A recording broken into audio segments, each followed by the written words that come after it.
Nós temos, em princípio, o seguinte problema: nós não só precisamos recuperar aquilo que foi perdido, quer dizer,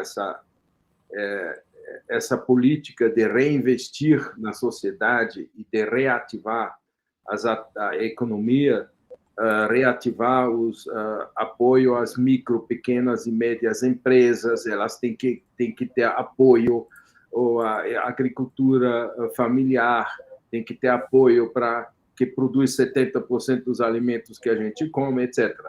Mas, além disso, temos que dar um passo muito mais além disso e criar as condições políticas e as condições de regulações para não poder mais voltar atrás como nós fizemos de 2016 para cá.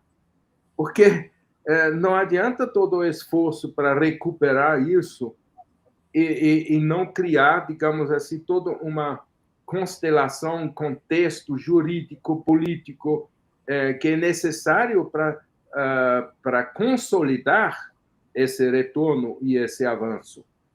Porque o que na realidade, permitiu que eu chamo de golpe de todo esse retrocesso foi que, apesar dos avanços que foram dados, nós não criamos uma sociedade capaz de segurar esses avanços. Efetivamente, nós não criamos o contexto jurídico, o contexto constitucional, o contexto sei lá, todos os tipos de regulações que eram necessárias para segurar esses avanços. É que inclui, inclusive, uma educação e uma conscientização da população em relação a que é realmente economia, como é que ela funciona. Vocês sabem, nós já discutimos isso várias vezes. Nós temos uma sociedade onde nem a grande parte dos nossos colegas ou intelectuais, e eu, por exemplo, faz muito tempo que eu não sabia o que é exatamente a função do Banco Central, e nem sabia quem está lá dentro, o que ele está fazendo, por que eles estão dizendo que o Banco Central tem que ser independente do governo, etc. De onde vem isso?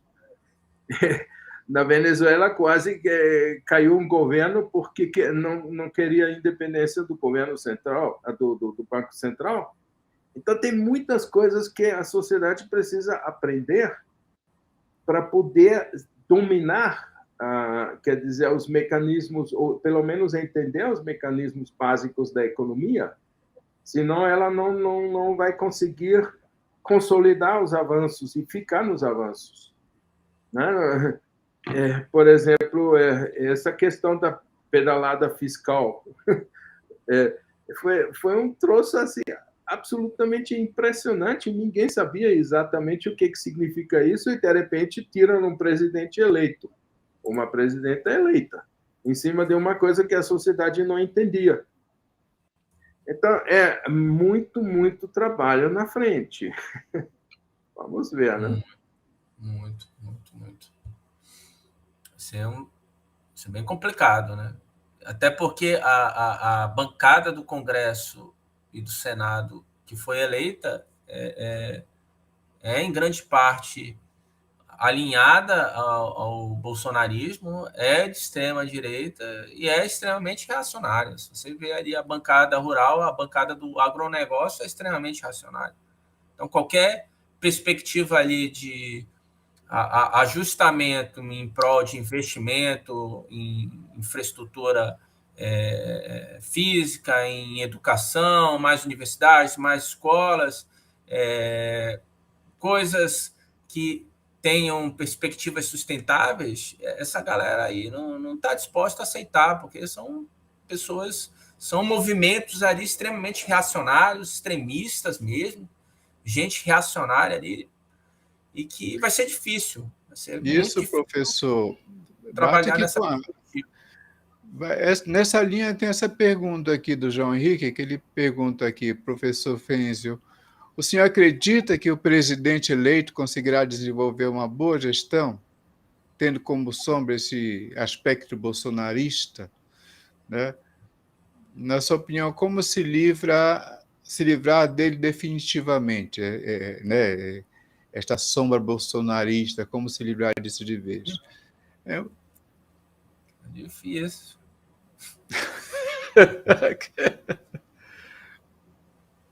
Não está saindo o som, Fenzo?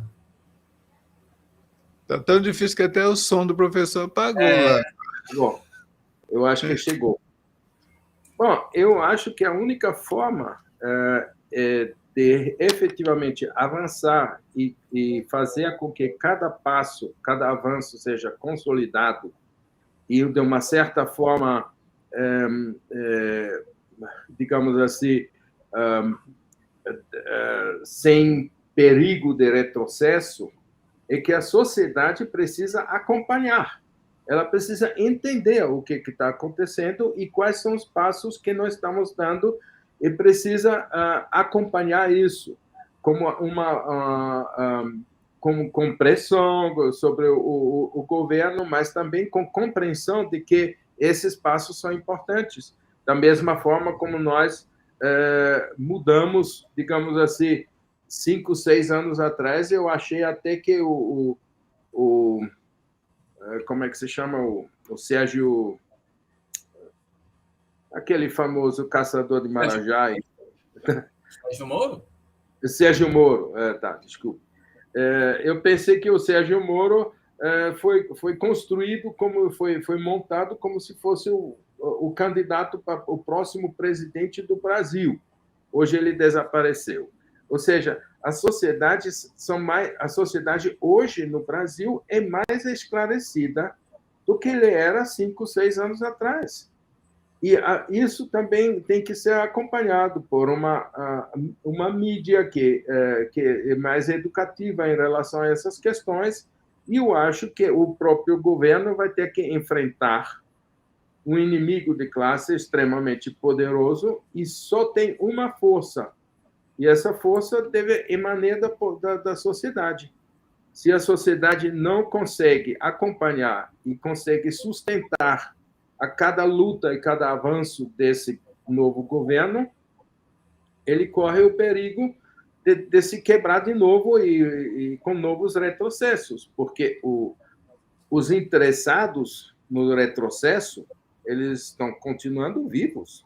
Eles podem hoje até ficar meio chocado pelo resultado, ou pode meio tá na expectativa, mas eles estão aí. São os interesses concretos dessa parte da sociedade.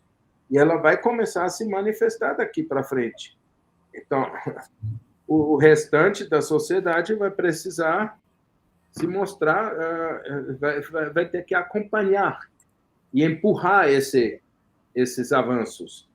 Por isso que, às vezes, grandes pulos, grandes avanços, às vezes, facilmente produzem um retrocesso. Então, é melhor ir paulatinamente, passo a passo, mas consolidar a cada passo. Porque nós vamos ter que... na realidade, a sociedade tem que se emancipar do seu estado de senzala, né? Nós estamos na senzala. Aqueles que estão na casa grande estão aí esperando, olhando e verificando se a senzala se levanta ou não, né?